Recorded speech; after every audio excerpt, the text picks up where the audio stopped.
Mom's sick, so I came to work in her place." The soft, trembling voice of a 6-year-old girl suddenly echoed through Alessandro Moretti's office, leaving every bodyguard and servant in the room frozen in shock. Dressed in an oversized gray janitor's uniform, the little girl clutched a cleaning rag and a spray bottle tightly in her tiny hands as she looked up at the most powerful mafia boss in the underworld with eyes filled with both fear and determination. No one could understand how a child who should have been in school had managed to make her way into the one room that no one in the entire city dared enter without permission. A few of Alessandro's men stepped forward to escort her out, but Alessandro Moretti quietly walked around his desk and stopped in front of her instead. What he did next not only left everyone in the mansion speechless, but also marked the beginning of a deeply moving story that would change the lives of everyone present forever. Stay with us until the very end, because what happens next is something you will never see coming. Alessandro did not speak right away. He simply looked at her, the hastily braided hair, the smudge of dust on her cheek, the wet sneakers squeaking softly against the walnut floor with every small shift of her weight. She did not look away. She did not fidget. She stood in the middle of a room that had made grown men lower their voices, and she held her cleaning rag and spray bottle the way a soldier might hold a rifle before the first order of the day. Marco Ricci stepped in from the side door, one hand resting on the grip of his sidearm out of pure reflex, the other already lifting in the beginning of an apology. "Boss, we don't know how she got in. It may have been the service entrance in the basement. Someone will lose their job for this." Alessandro raised a single hand. Marco stopped mid-sentence. Then Alessandro did something no one in the Moretti estate had ever seen him do for anyone, not for senators, not for cardinals, not for the men who had once knelt to his father. He lowered himself onto one knee, slowly and without ceremony, until his eyes were level with hers. "What's your name?" "Emma." "How old are you?" 6.5, she said, and the half mattered to her the way it mattered to every child who had ever fought for a fraction of ground. "Have you eaten breakfast?" She shook her head. Alessandro nodded once toward the doorway, where Rosa, the 70-year-old housekeeper who had run this house for 4 decades, was already hurrying up with a hand pressed to her chest. Within 2 minutes, Rosa returned with a cup of warm milk and a small brioche on a porcelain plate. Emma accepted both with 2 careful hands and a whisper of thanks that was almost too soft to hear, then set them down at the corner of the desk without opening either. "I have work to do first." Alessandro stood. He gave one quiet command, and every bodyguard except Marco filed out of the study. The door closed behind them with a soft, expensive click. Only Marco and Rosa remained. "Marco, pull the list of cleaning staff currently out on medical leave. Full name. Condition. Which hospital?" 4 minutes. Marco returned with a folded slip of paper. "Sophia Delgado. Morning shift. 4 years of service at the estate. Admitted 2 days earlier to Mount Sinai for severe pneumonia." Alessandro read the slip twice. Beyond the 3-meter windows, a thin autumn rain had begun to fall over Central Park, the kind of gray New York rain that never quite decided whether it was day or evening. He folded the paper into the inner pocket of his vest and walked over to where Emma stood, her small fingers wrestling with the child-proof cap of the spray bottle her mother had never bothered to remove. He crouched again, this time only halfway, and helped her twist the cap loose without saying so. "May I watch you work, Emma?" She nodded, serious as a priest. Alessandro settled into the leather armchair beside the desk and folded his arms. And for the next 10 quiet minutes, the most powerful crime lord in the New York underworld did nothing at all but watch a 6-year-old girl clean the glass of his private study exactly the way her mother had taught her, with the slow, overlapping strokes of someone who had learned that the world only rewarded work that was done properly, even when no one was watching. Emma worked with a strangeness of precision that did not belong to her age. Each pass of the rag measured exactly the width of her small hand, 30 centimeters give or take, laid down in overlapping strokes. She paused after every 3rd pass to hold the glass up against the lamp on the desk, checking for streaks, then moved to the next panel. She never looked over her shoulder. She never checked to see if she was being praised. Alessandro understood, watching her, that this was not a child playing at an adult's game. This was a child performing her mother's ritual as though it were the only thing keeping her mother alive in the world. Rosa stood at the doorway, her hands folded tight against her apron, her eyes red-rimmed above the crease of her cheeks. She had lived inside the Moretti estate for 40 years. She knew the difference between a spoiled child playing and a child who had learned early how to survive. Emma was the second kind. Rosa recognized the look because she had seen it before in war photographs, in refugee lines, and once, long ago, in a 10-year-old boy who now sat quietly in a leather armchair watching a little girl clean his glass. Marco Ricci stood beside the door, his security report crushed against his ribs by his own folded arm. He had not been able to hand it over. He had not, in fact, thought of it for the last 4 minutes. An entire estate full of men who had learned to solve problems with a raised voice or a raised weapon had gone completely still in the presence of a 6-year-old wiping fingerprints from a window pane. Somewhere in the back of Alessandro's mind, another hallway drifted forward. Palermo, 30 years ago, an old villa outside the city, a boy of 10 standing very still in a marble corridor while his father conducted business he was not supposed to hear. That boy had learned that being noticed was sometimes more dangerous than being forgotten. Alessandro recognized that posture in Emma. The same set of the shoulders, the same careful breath, the same quiet discipline of a child trying not to be trouble to anyone. When she finished, she capped the spray bottle carefully with both hands, rolled the rag into a neat coil, and tied its end into a small square knot the way her mother must have shown her. Only then did she pick up the cup of milk. She drank exactly half, set it down without a sound, and looked up at him. "Mr. Alessandro, I need to go home and wash Mom's uniform before it gets dark. Thank you for letting me work." Alessandro laughed softly, not loudly, just the faintest lift at the corner of his mouth. It was the first time he had laughed in weeks. He stood, took his black overcoat from the back of the armchair, and spoke in a voice no one in this house had ever heard the boss use. "Your mother's uniform is washed here at the estate. Today, though I'd like to drive you to your mother first. Would that be all right?" Emma looked up, her eyes brightened, but the caution of 6 hard years did not leave them. "Mom is far away." "I know. Mount Sinai. I'll drive you myself." She nodded slowly. Marco Ricci, a man who had served Alessandro for 8 years, and had never once seen the boss cancel a meeting for anyone, received the order to clear the entire afternoon and bring the Bentley around. For the first time in 8 years, he executed the order without asking why. The charcoal Bentley rolled south down 5th Avenue through the thin autumn rain, its tires whispering against the wet asphalt. Emma sat in the back seat, her legs too short to touch the floor, both small hands still wrapped around the spray bottle and folded rag as though they were an heirloom she had been asked to guard. Alessandro sat beside her, not in the passenger seat up front. It was a small thing.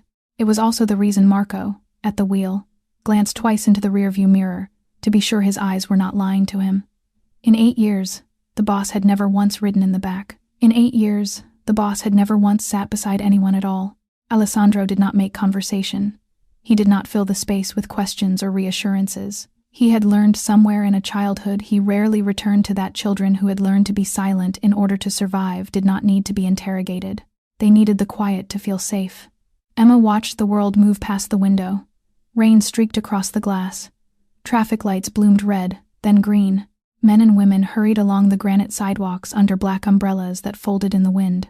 After a while, she lifted one finger and pointed at a billboard on the side of a passing building, a golden retriever wearing a red bandana, advertising something she could not read. "Mom promised that when she feels better, she'll take me to the park to see the dogs." Alessandro nodded, keeping his voice level. "Then we'll wait for your mother to feel better." The car eased to a stop at the red light where the avenue met 72nd Street. Emma turned her whole body to face him. "Are you Mom's boss?" Alessandro paused for a single beat. "I'm the person who pays your mother's wages. But no one owns your mother. Your mother belongs to herself." Emma considered this the way a child considers a new arithmetic problem, solemn, patient, unwilling to move on until she had understood it properly. "But if Mom is sick and can't come to work, she'll get fired. Mom always says so." Alessandro turned his head fully toward her.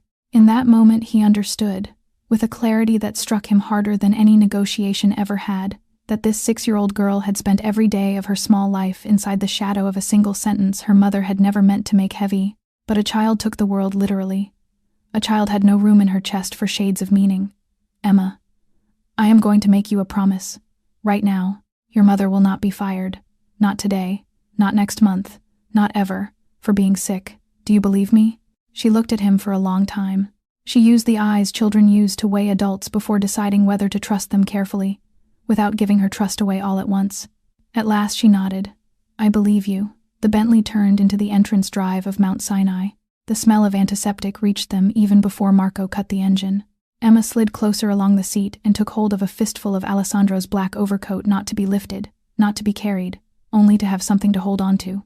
Alessandro did not move his arm away. The two of them walked through the revolving door, past the reception desk, and down the pale green vinyl of the respiratory ward, where behind the closed door of room 412, a woman slept beneath an oxygen mask. entirely unaware that the most powerful crime lord in New York was walking her daughter home to her. Sophia Delgado lay on her side in a shared ward on the 4th floor, the curtain half drawn between her and the empty bed beside her, because her insurance had never stretched far enough for a private room. Her face was gray from 4 days of sleeplessness before the sleep had finally been forced on her. The thin oxygen line looped beneath her nose, an intravenous drip taped carefully to the back of her hand. On the small bedside table sat a slender silver crucifix, a confirmation gift from a grandmother long dead, still polished from the habit of touching it, and a black notebook packed edge to edge, with a work schedule written in her tight, even hand. She stirred at the soft click of the door. It took her 3 seconds to place the man standing in the doorway in a black wool overcoat. It took her 3 more to recognize the little girl gripping the hem of his coat. Emma. Her voice broke on the name. Oh God, Emma. She tried to sit up. The monitor beside her chirped a warning. Alessandro crossed the room in 3 quick steps and rested one hand gently at her shoulder to keep her down. Miss Delgado, please, don't get up. Nothing bad has happened. Her eyes moved from Alessandro to Emma, to the spray bottle still in her daughter's small hand. Understanding arrived in a single breath, and the understanding was worse than the fever had been. Emma, what did you do? You were not supposed to leave Miss Thui's apartment. You were not supposed to, Mr. Moretti. I am so terribly sorry. The babysitter promised me. I will move her out of that arrangement today. This will never happen again. I swear to you, Miss Delgado. He said her name the way a man might lay silk across a wound so softly that Marco, standing out in the corridor with his hands folded behind his back, heard a voice he had never heard the boss use in 8 years. You are not at fault. Neither is your daughter. Emma climbed carefully onto the edge of the mattress, mindful of the oxygen tube, and folded herself into her mother's arms. I went to work for you, Mommy, so you wouldn't get fired. Sophia pulled her daughter against her chest. The oxygen line swayed. The monitor kept chirping its polite reminder that her pulse had climbed, and she began to cry. Not the tears of a woman who had lost something, but the tears of a woman who had just discovered, against every quiet expectation of the last 6 years, that the world had not entirely forgotten her. Alessandro took a single step back.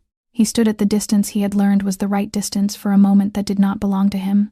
He looked at the silver crucifix on the table, old, thin, polished by daily touch. He looked at the black notebook, open to a page where the workday had been sliced into 15-minute blocks, including the precise window she used each afternoon to walk to Emma's school. He looked at the untouched lunchbox beside the notebook, wrapped in a plastic bag knotted twice. All of it told him the same story. This woman had lived every day of the last 6 years as an army of one. When Sophia finally regained her composure, she wiped her eyes with the back of her wrist and forced her voice into something steadier. Mr. Moretti, I am not asking you for anything, but I need you to know. Before she could finish, a firm knock sounded at the door. The nurse stood at the door with an apologetic angle to her shoulders. Miss Delgado, I'm sorry to interrupt. There's a man at the front desk downstairs. He says he's the biological father of your daughter. He says he's brought an attorney with him. How would you like me to respond? Sophia went white. Emma was too young to understand the sentence, but not too young to read the air in the room. Her small hand closed tighter around her mother's fingers. Alessandro moved to the door and lifted his chin once toward Marco, who was already standing in the corridor with the stillness of a man who had heard everything. Miss Delgado, stay here with Emma. I'll handle it downstairs. Sophia opened her mouth to protest, but when she met Alessandro's eyes, she understood that this was not a man stepping in front of her. This was a man standing between her and something else. She nodded. Before he could turn to go, she spoke again, quickly, as though afraid of losing the only chance she might ever have to say it. Before you go down, there is something I need you to know about me, so that you don't have to hear it from him, or from anyone else. She began to speak. The words came out the way payment on an old debt is finally counted out, coin by coin, without embellishment. She had once been a junior at Columbia University, an architecture major on a full Rodriguez Foundation scholarship. She had met a man named Daniel Price in a small cafe in the East Village when she was 21, and for 6 months she had believed he was the answer to the question every young woman quietly asks herself. Then she had become pregnant. Daniel had disappeared in the middle of one night, leaving only a note taped to the bathroom mirror. 4 words. No more. Not for me now. Her parents had given her the choice. A certain kind of family gives its daughters end the pregnancy, or lose her home. She had chosen Emma. She had chosen Emma every day since. 1 shift at a time. 1 paycheck at a time. 1 3-hour night of sleep at a time. She had never once received $1 of child support. She had not looked for him. He had not looked for her. Until this afternoon. Alessandro listened without interrupting. When she finished, he answered in a quiet, level voice. Miss Delgado, your position is secure not because I am doing you a favor, but because an organization that cannot hold a job for someone recovering from pneumonia does not deserve to call itself decent. Your medical costs were settled this afternoon through the Moretti Family Charitable Trust. You will not find my name on any of the paperwork, and you do not owe me anything for it. That last part matters. Sophia opened her mouth. No sound came. Alessandro did not wait for one. He turned toward the door. As for the man downstairs, leave him to me. After 6 years of silence, he does not get to choose the hour he comes back. He stepped into the corridor, motioned Marco to walk with him, and the two men started down the long, pale green hall toward the elevator, one of them buttoning his black overcoat, the other loosening the cuff of his suit jacket in the small, ancient gesture of a man preparing for a conversation he intended to end quickly. Behind them, in the shared ward, Sophia bent her forehead against her daughter's hair and held on the way a woman holds on when she has been running for 6 years and someone has finally told her she can stop for a moment. The ground floor lobby of Mount Sinai smelled of hand sanitizer and wet coats. Daniel Price stood beside the reception desk, in a coat that was new, but still creased at the shoulders from the factory folds, and shoes that had been polished that morning but were worn thin at the heels.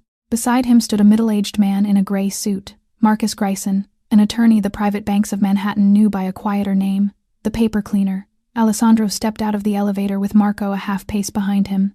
He did not need to introduce himself. The whole hospital had known who had arrived from the moment the Bentley had stopped at the curb. Greisen produced a courtroom smile. Mr. Moretti. An honor. We have a few legal matters we'd like to discuss privately concerning my client's rights to his biological daughter. Alessandro looked at Daniel Price. Only once. The other man did not manage to look back. It was the flinch of a man who had walked into a room where his weight did not carry.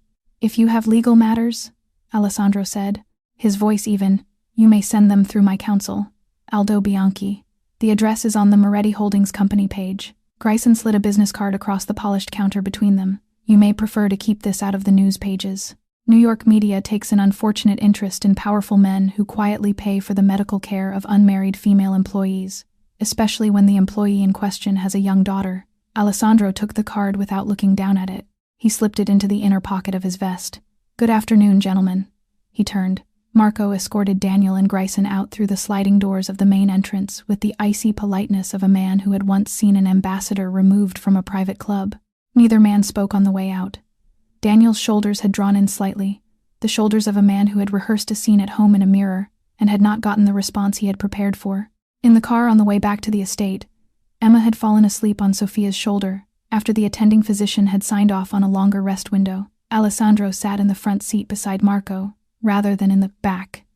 He did not speak for the first 15 minutes. Marco had learned a long time ago that when the boss was silent for that long, it was not a promising sign for someone. Boss? Aldo Bianchi. 36 hours. I want a full file on Daniel Price. Every year, every account, every change of address, every visit to a rehab clinic.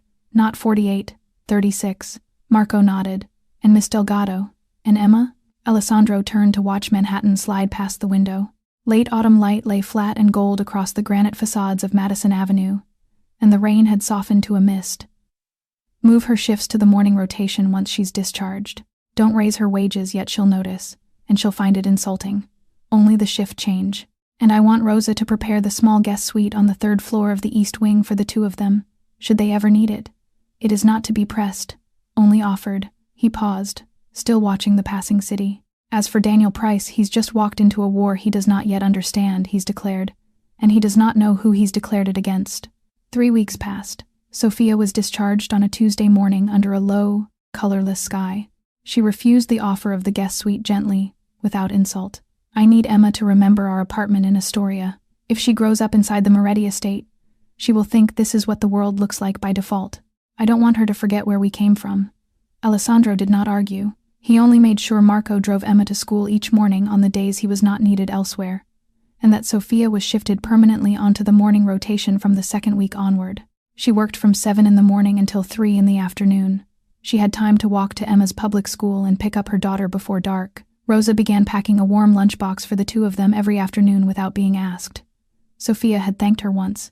After that, she simply accepted the box with a quiet smile and a small tilt of her head, and Rosa understood that this was the closest a woman like Sophia would come to letting the world help her. Other small things began to appear. A warm cup of coffee on Sophia's cleaning cart each morning, always an unsweetened latte, the drink she took and had never told a soul she preferred, a protein bar in the pocket of her apron, a hardcover copy of a Roald Dahl novel tucked into her locker with a note in careful block letters. For Emma, no need to return.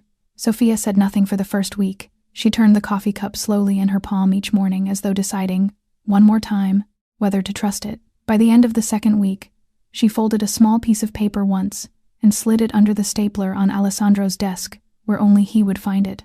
"Thank you for looking after us." Beside it, in the wobbly, uneven print of a 6-year-old who had clearly waited until her mother wasn't watching, Emma had added her own line on a yellow sticky note. "You should smile more." Alessandro read both twice. Then he folded them together and slid them into his wallet, behind his driver's license, where they would stay. That evening he stood alone at the window of his study, watching Central Park settle into darkness. Rosa carried up a small cup of chamomile tea he had not asked for. She did not speak. She had lived inside the Moretti estate for 40 years, and she knew the difference between a moment of softness and a real change. This, she thought, was a real change. The file on Daniel Price had reached Alessandro's desk exactly 24 hours after the meeting at the hospital. Aldo Bianchi had moved faster than requested, not because Alessandro had pressed him, but because Aldo himself had been offended by what the file revealed. 5 years without a single support payment, 3 changes of address, 2 dismissals for petty theft, 1 arrest for driving under the influence, not a single contact with Emma in 6 years, no birthday card, no phone call, no photograph.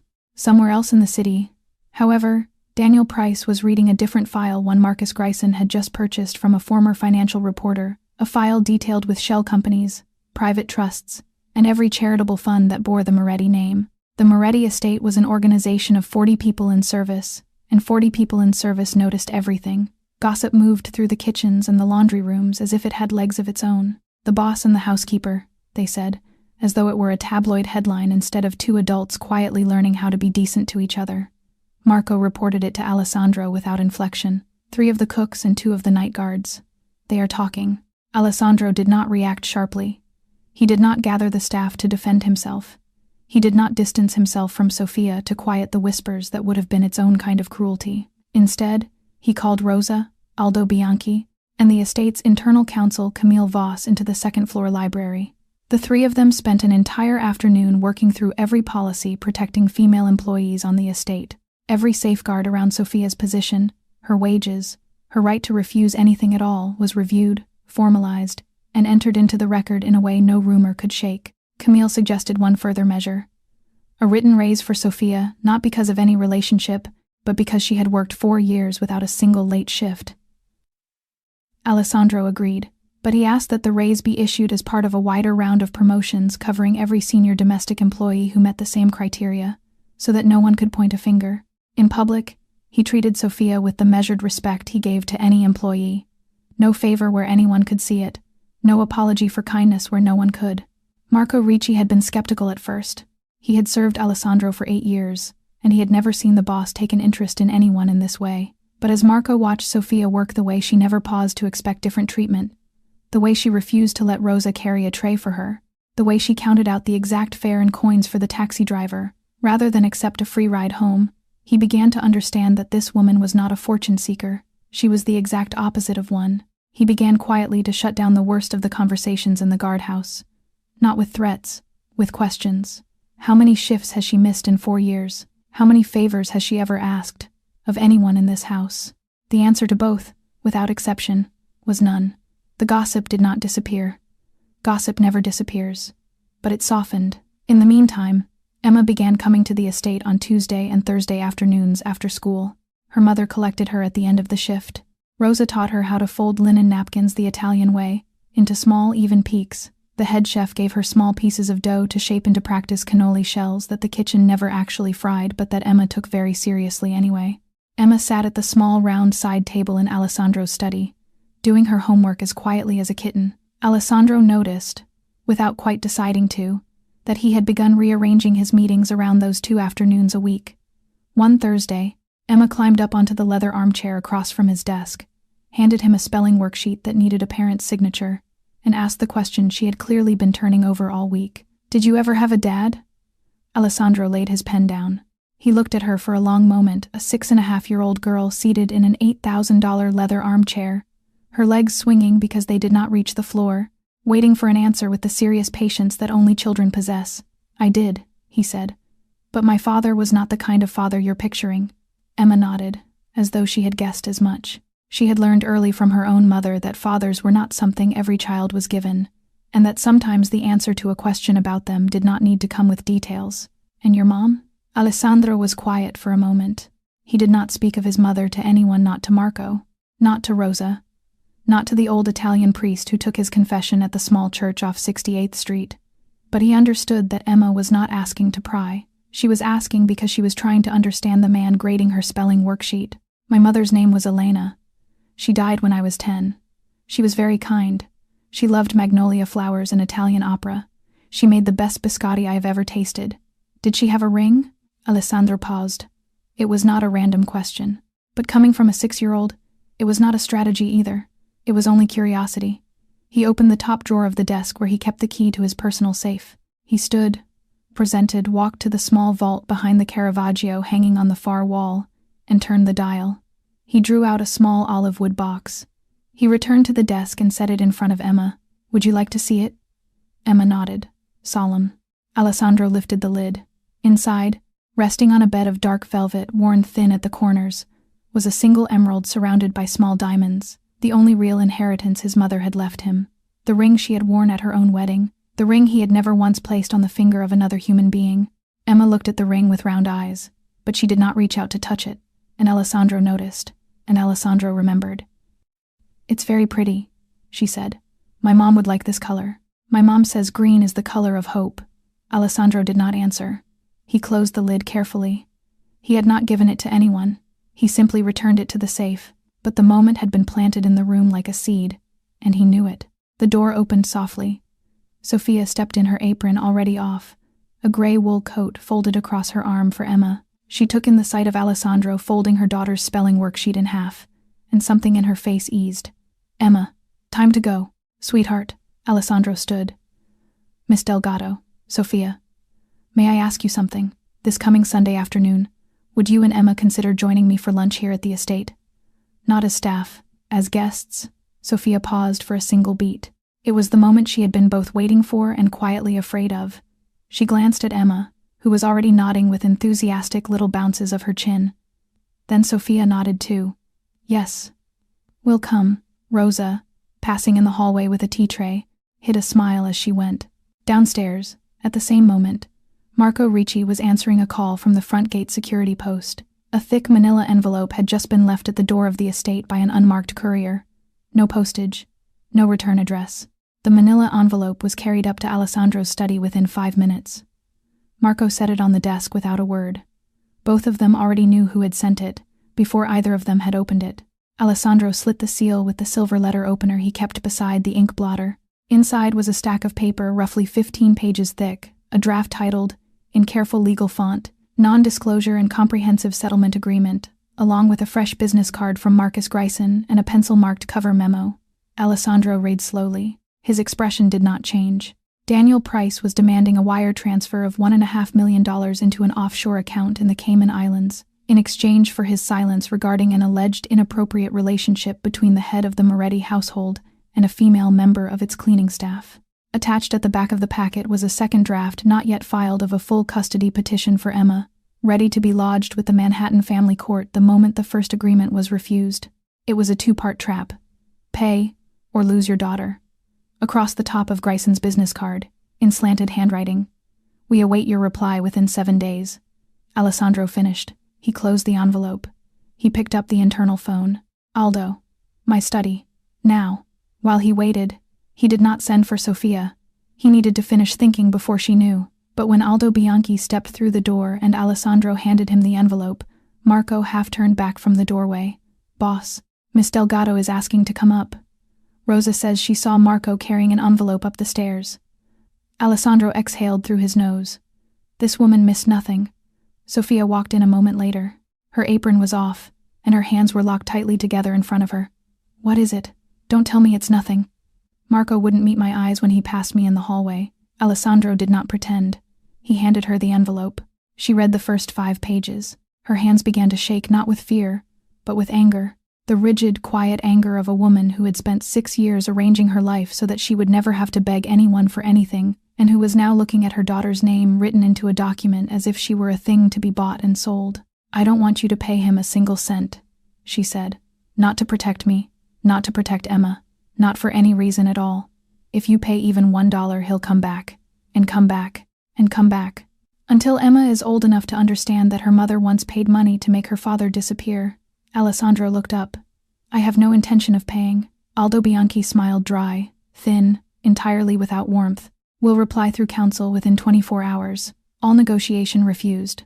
On record. And I'll include a note that if Mr.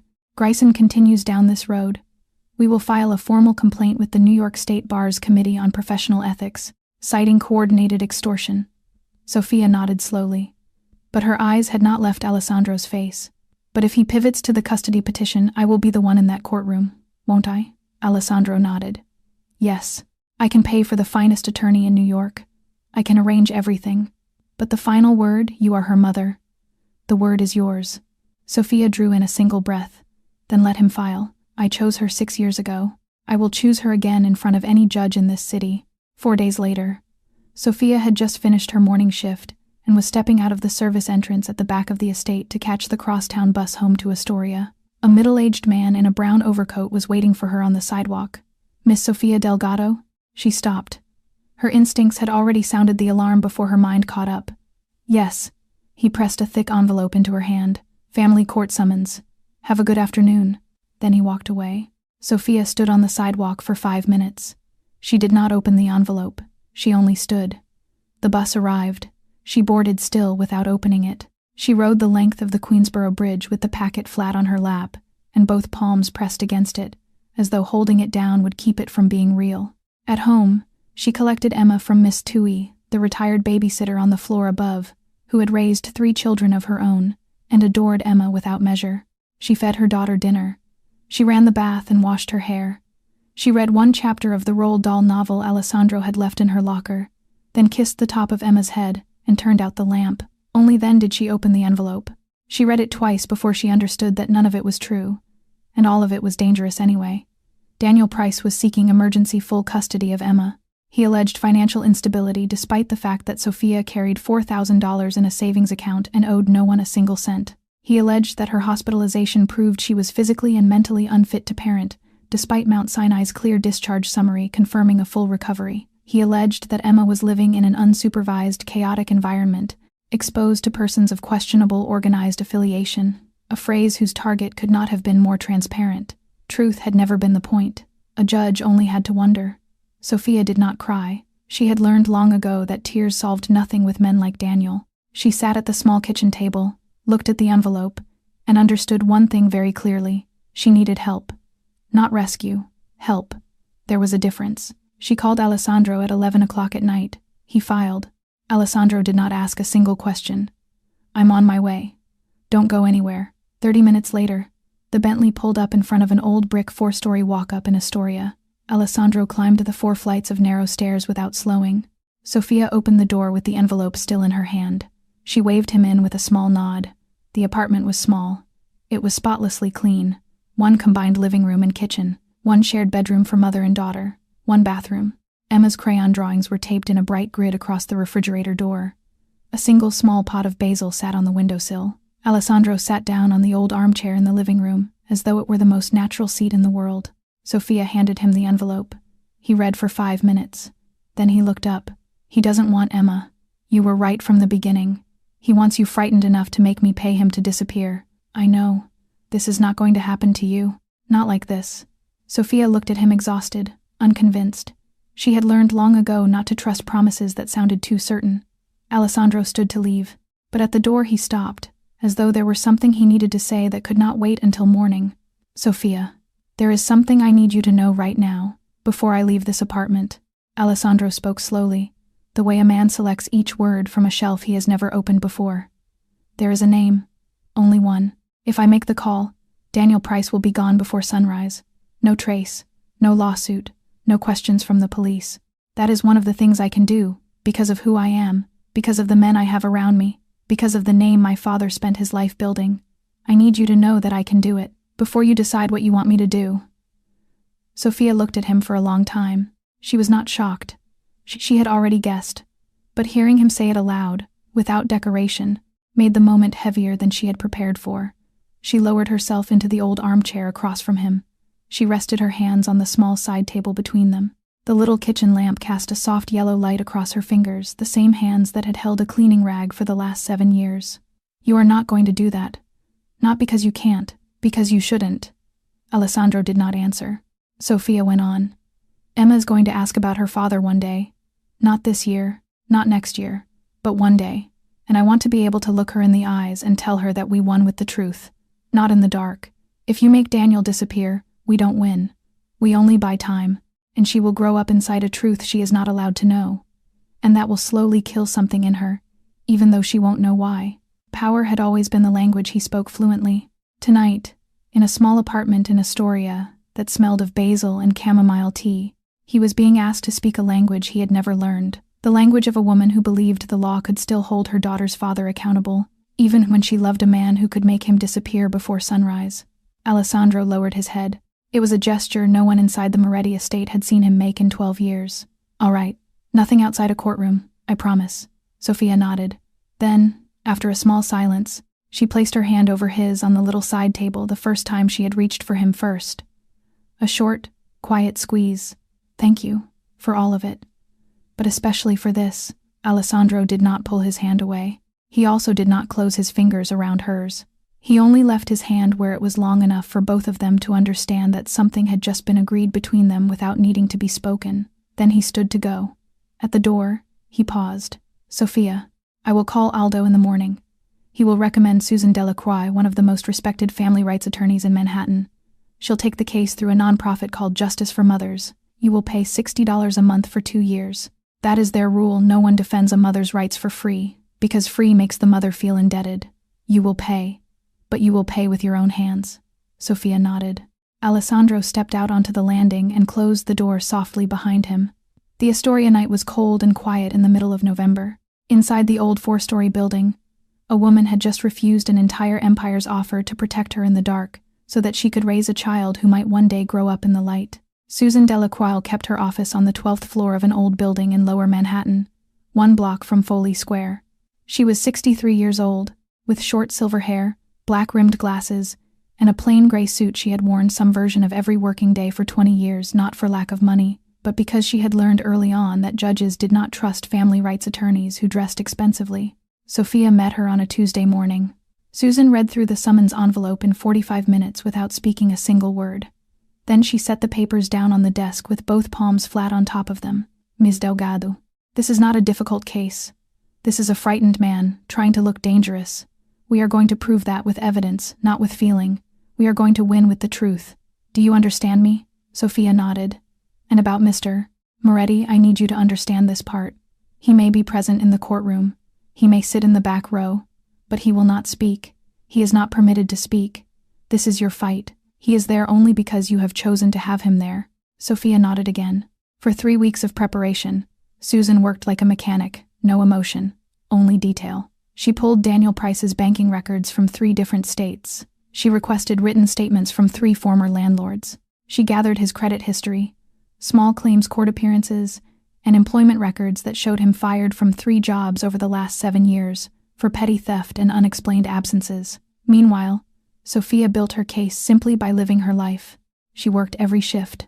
She walked to Emma's school each afternoon. She cooked dinner in the small kitchen in Astoria. No incidents, no changes, nothing new for Daniel to grasp at.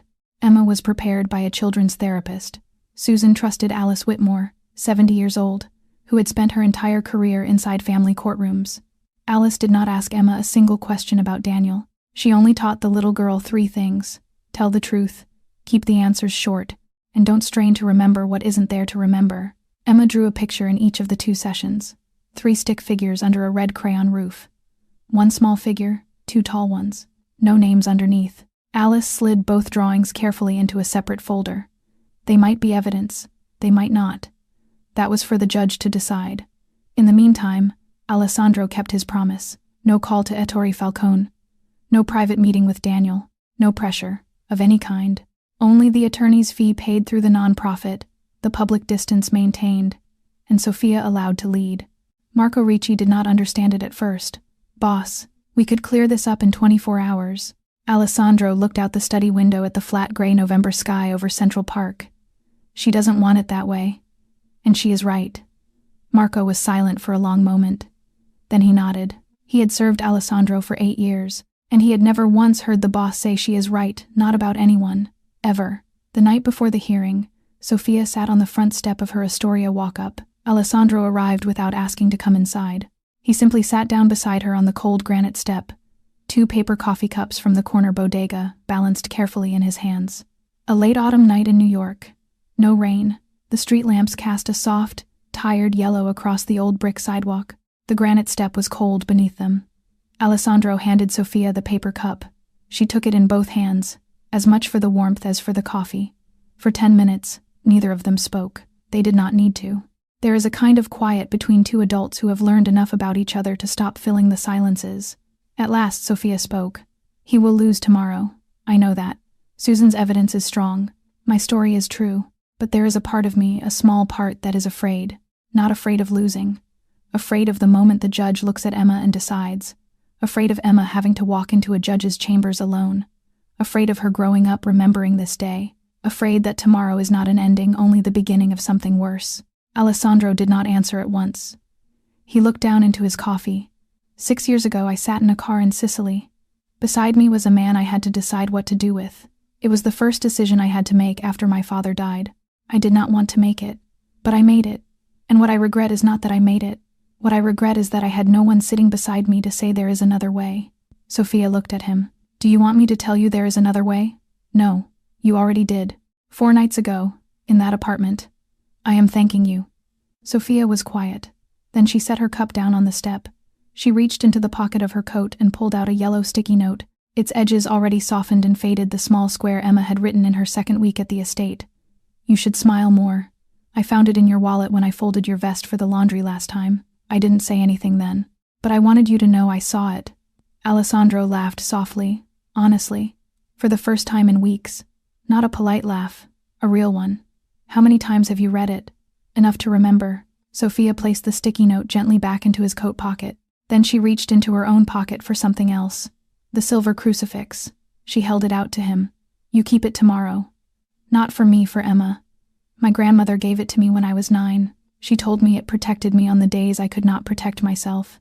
Tomorrow I have Susan to protect me. But Emma needs something to carry into that judge's chambers." Alessandro took the crucifix. Small, thin, warm from her hand. He nodded. "I'll give it to her in the morning, before she goes in. And I'll tell her whose hand it came from." Sophia nodded. Then, after a long silence, she leaned her shoulder gently against his. Not an embrace, only a lean. Alessandro did not move. Above them, the street lamps hummed. A single yellow leaf drifted from the maple across the avenue and landed at their feet. Somewhere far off, a subway train rattled beneath Queens. On an Astoria street in the last dark of November, a New York crime lord and a single mother sat beside each other on the front step of an old apartment building, waiting in silence for the dawn of the day that would decide the rest of 3 lives. The family courtroom for the Manhattan district was smaller than Sophia had imagined. Old walnut paneling, fluorescent light, a room built for ordinary decisions with extraordinary consequences. The radiator ticked softly in one corner. The clerk shuffled papers with a rhythm that made the silence heavier, not lighter. Alessandro sat in the second row from the back, close enough for Sophia to know he was there, careful enough not to draw attention that did not belong to him. Marco sat beside him in a gray suit, rather than the guard's black. Emma waited in the small side chamber down the hall with Alice Whitmore, the silver crucifix tucked safely into the pocket of her gray wool cardigan.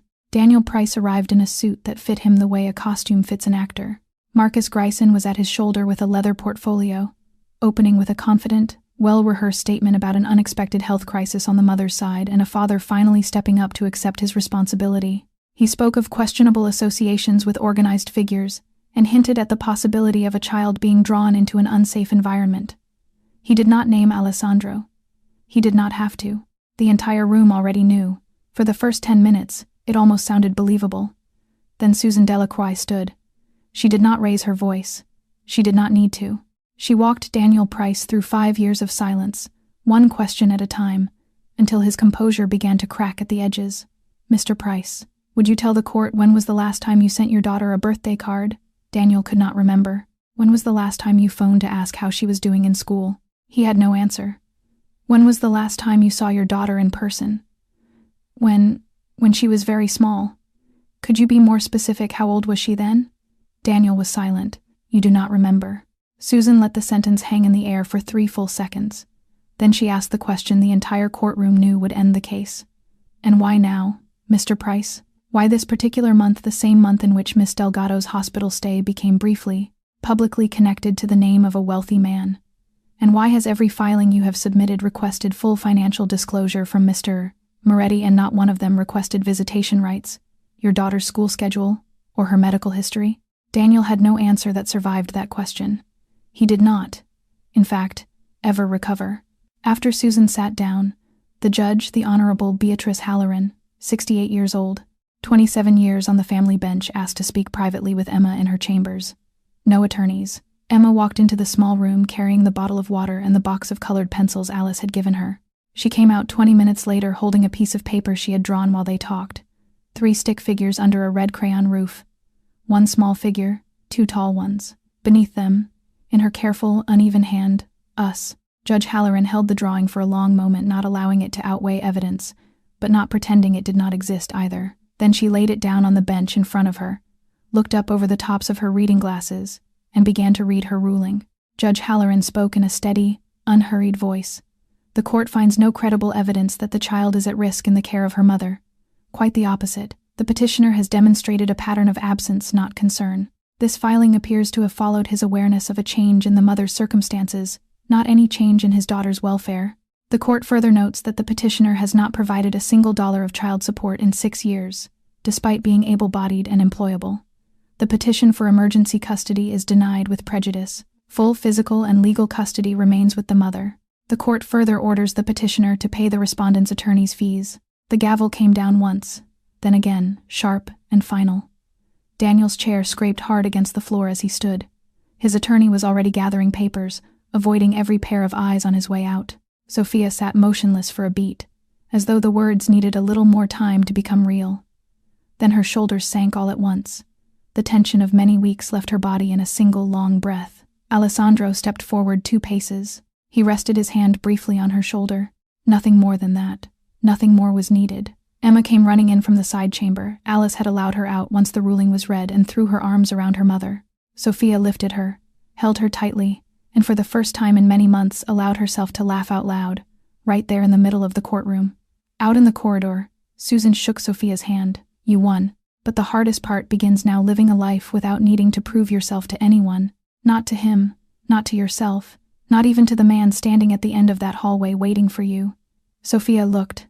Alessandro was standing at the end of the corridor. He was not smiling. He was not walking toward her. He was only there with the patience of a man who had learned that some moments belonged to other people, and that he was not permitted to step into them uninvited. Sophia carried Emma toward him. When she reached him, Alessandro lowered himself onto one knee to be level with her daughter. Emma opened her palm. Inside were the silver crucifix and a folded piece of paper. You held onto the cross for a long time. Alessandro laughed. I'm sorry. You're right. This one is for you. Emma handed him the folded paper, not the drawing from the judge's chambers, but a second one she had made while she waited. 3 stick figures, this time holding hands. Beneath them, in careful little print, for ale. Alessandro received the drawing with both hands.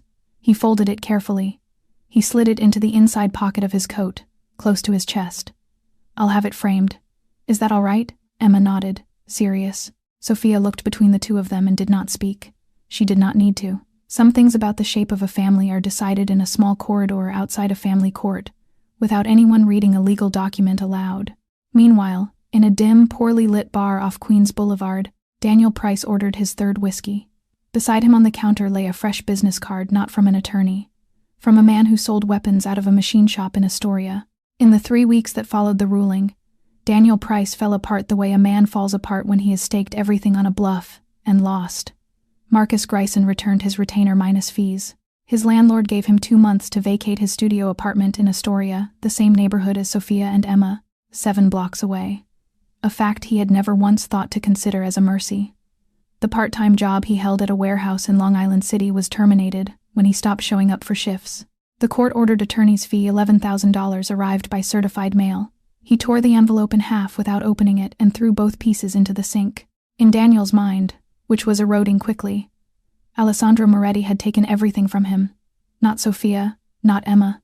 Sophia and Emma had never been his to lose. But the opportunity to extort, the opportunity to leverage, the opportunity to disappear with $1 million in an offshore account that had been his, and it had been taken from him. He bought a used Beretta from a black market seller behind a machine shop in Astoria. He paid $3,000 in cash, the last money he had. He did not know how to shoot, but he did not need to know how to shoot well. He only needed to get close enough. Meanwhile, at the Moretti estate, life had found a new rhythm. Sophia and Emma still lived in the Astoria apartment. Sophia's decision on that point had not changed, but 3 times a week, mother and daughter had dinner with Alessandro in the small second-floor dining room. Emma usually fell asleep between the main course and dessert. Alessandro would lift her gently and carry her up to the small guest suite on the 3rd floor that Rosa had quietly prepared for the 2 of them for the nights they stayed over. Emma had begun calling him Ale, not uncle, not father, just Ale. Alessandro did not correct her. Marco Ricci had rearranged the morning security rotation 4 men now instead of 2. He did not tell Alessandro why. Alessandro did not ask. Both of them understood that there are men who lose in a courtroom and do not yet know how to walk out of their own lives. Marco had also asked Sophia for permission to send a guard with Emma to school in the mornings only for 1 month, only until the situation settled. Sophia agreed once Marco explained the reason. Emma was told that Uncle Enzo, a 30-year-old Sicilian bodyguard with 2 small children of his own at home, was a friend of her mother and Ale, and would be walking her to school for a few weeks. Emma accepted this cheerfully. She liked Enzo because he could lift her onto his shoulders in a single easy motion. What no one at the estate knew was this. Daniel Price had been watching Sophia for 3 weeks. He knew her shift hours. He knew the location of Emma's school. He knew that Emma came to the Moretti estate on Tuesday, Thursday, and Friday afternoons. And he knew that every morning, Alessandro walked Emma and Sophia to the front gate before the Bentley pulled away. Friday morning, the 4th week after the ruling, no rain. The blue-gray sky of a late autumn New York day. The old Chevrolet whose plates Daniel had switched sat parked across the avenue from the Moretti estate exactly 90 meters from the front gate. 7:28 in the morning. The iron gate swung open. Alessandro stepped out beside Sophia and Emma. Sophia was wearing the white shearling coat Rosa had given her for Christmas. Emma had on a red wool hat and was carrying her small frozen backpack. Marco stood at Alessandro's right, near the SUV whose engine was already idling. Enzo opened the rear passenger door for Emma. 90 meters up the avenue, in the old Chevrolet, Daniel Price crouched low over the wheel. In the palm of his hand was the Beretta. He had told himself he would shoot Alessandro. Only Alessandro, no one else. But as his fingers closed around the grip, his heart hammered so violently that he could not tell what he would hit if he fired. He pushed open the door. He stepped onto the sidewalk. No one noticed him until Sophia glanced across the avenue and saw the flash of metal catch the pale New York morning light. Alessandro. Time stretched. Sophia did not think. She did not calculate. She had spent 7 years living for the sole purpose of protecting one small person, and the instinct did not need to be retrained. She threw herself in front of Alessandro and wrapped her arms around him. Crack. The gunshot rang out across 5th Avenue, a sound that did not belong to this address. The bullet passed through Sophia's shoulder and buried itself in the stone wall behind them. She collapsed in Alessandro's arms directly in front of the gate. Red bloomed across the white shearling. Emma screamed. Enzo scooped her off the ground and had her inside the SUV with the door shut before the second of 2 seconds had passed. A bodyguard's instinct to shield a child overriding even the instinct to fight. Marco Ricci had broken from his position before the echo of the shot had died. Within 3 seconds, 3 other guards had poured from the estate. Within 6, Daniel Price was face down on the sidewalk with the Beretta kicked into the storm drain and one guard's pistol pressed to the back of his skull, waiting only for the word. Alessandro was on his knees, holding Sophia. His white shirt was already soaked through. His eyes were no longer the eyes of a boss. They were the eyes of a man who had stood in the presence of every kind of danger in his life and had only just met the one thing that could frighten him. Rosa, call the ambulance now. Marco, she is not to speak. No one is to make her speak. Sophia's eyes half opened. Her hand searched for the front of his coat. Don't. Alessandro understood. He drew the pistol from the holster beneath his arm. a sidearm he had carried every day for 12 years and had never once drawn for a personal reason. He stood. He walked to the place where Daniel lay pinned to the concrete. "Shoot him," he said to the guards. But Sophia clung, from the ground, to the hem of his coat. "Please, don't, Emma. She cannot grow up remembering that her mother watched you kill her father in front of the gate of her house. There are men who have built empires on the belief that they can protect what they love. And then there are the moments when love steps in front of them anyway, and teaches them that protection was never something one person could carry alone." Alessandro's fist clenched. A vein rose on his temple. Slowly, he lowered the pistol. "Tie him. Hand him to the police. Do not let him die easily." Marco nodded. Handcuffs clicked. Alessandro lifted Sophia into the SUV. He would not wait for the ambulance and drove himself, at a speed that terrified even Marco, all the way to Mount Sinai. The surgery lasted 5 hours. The bullet was removed cleanly. Sophia lost 2 units of blood, but she lived. Alessandro sat in the corridor outside the operating room in a suit still soaked with her blood. He refused to change, refused to let anyone touch him. Emma sat beside him, both small hands wrapped around the silver crucifix he had returned to her the morning of the hearing. Rosa carried up 2 paper cups of coffee. Neither of them drank a sip. When the surgeon finally stepped out through the swinging doors and said the words, "She is stable, she will wake in about 2 hours," Alessandro lowered himself and pulled Emma into his arms. It was the first time he had truly embraced her, and Emma began to sob the way a 6-year-old is allowed to sob when she has finally been given permission to be a child again. "Is Mommy going to be okay, Ale? She's not going to die, is she? Your mother is all right. Your mother is going to be all right. I promise." 3 months later, the garden of the Moretti estate at the end of a late spring afternoon. The magnolia tree that Alessandro's father had planted 40 years earlier, the tree Elena, his mother, had loved above every other flower on the grounds, was in full bloom. The grass was green. Late golden light fell through the leaves in slow, moving squares. Marco Ricci, Rosa, Aldo Bianchi, Susan Delacroix, and the 12 most trusted members of the Moretti household stood in a small, quiet arc beneath the largest magnolia. Enzo held his own toddler son on one hip. Camille Voss carried a small notebook, ready for the paperwork of a different ceremony, the formal one that would come in summer, with a priest and every legal seal in place. But today was only a promise, offered inside the family, without press, without heavy ceremony. Emma wore a white dress and carried a small bouquet of wildflowers she and Rosa had gathered together from the back garden that morning. Sophia wore a pale blue dress. If she tilted her chin, the small pink scar under her collarbone still showed. Alessandro had gently offered to have a thin lace panel added to cover it. She had refused. "I want to remember. I want Emma to remember. This is part of who we are." Alessandro stood beneath the magnolia with a small olive wood box in his hand, the same box Emma had once seen inside his study on a Thursday afternoon. He did not kneel with drama. He only opened the lid. The emerald in his mother's ring caught the last of the sun, green as the hope Emma had once named it. "I spent nearly my entire life believing that power was the only language worth learning. You taught me another one, a language my father never knew, and my mother did not have enough time to teach me. The language of opening a door for a 6-year-old girl who walked in through it, and of letting her rewrite an entire dynasty. There are men who are born into power. There are men who earn it, and there are men, only a few, who learn the harder truth, that the day you no longer need to prove your strength is the day someone finally trusts you enough to hand you their whole world." Sophia did not wait for him to finish. She smiled the easy smile she had slowly learned to smile again over 3 months of recovery, unguarded, unbraced, for the next bad thing. "Yes," Emma shrieked with joy and threw herself into the middle of the embrace. Rosa dabbed at her eyes with the handkerchief she had carried for exactly this purpose.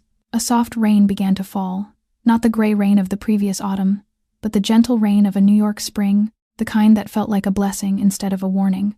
On the wall of Alessandro's study, beside the Caravaggio, 3 humble things were now framed side by side. Emma's drawing labeled 4 ale, the small yellow sticky note that read, "You should smile more," and, resting on a small carved wooden shelf, a single, clean plastic spray bottle from a Tuesday morning that had changed the course of 3 lives. "Dear friends, thank you so much for staying with this story all the way to the end. This story is a work of fiction, told for entertainment and inspiration, but the feelings behind it are real. Sometimes the most powerful thing in the world is not a weapon, and not a fortune. It is a 6-year-old girl who walks through a door she was never supposed to open, and quietly changes every life inside the room." If this story reminded you that kindness can survive in the strangest places, that the small choices we make on ordinary Tuesday mornings can shape entire lifetimes, please take a moment right now to hit the like button, share this video with someone who needs to hear it today, and subscribe to our channel so you don't miss the emotional stories we bring you every single day. We would truly love to hear from you. Which moment touched your heart the most? Was it the courage of a little girl carrying a spray bottle into a place she did not belong? Was it Sophia's quiet strength, a mother who chose the light for her daughter even when the darkness was offered to her freely? Was it the moment Alessandro lowered the gun because love asked him to? And in your own life, has there ever been a small act of kindness, from a stranger or a child, that quietly changed the direction of your days? Please share your thoughts and your own story in the comments. We read every single one, and each of your words means more to our team than you know. From all of us, we wish you good health, peace in your home, and a heart that stays open even on the difficult days. May your family be safe, may your children be brave, and may kindness always find its way back to you. Thank you for spending this time with us. Stay hopeful, stay kind, and we will see you again in the next story.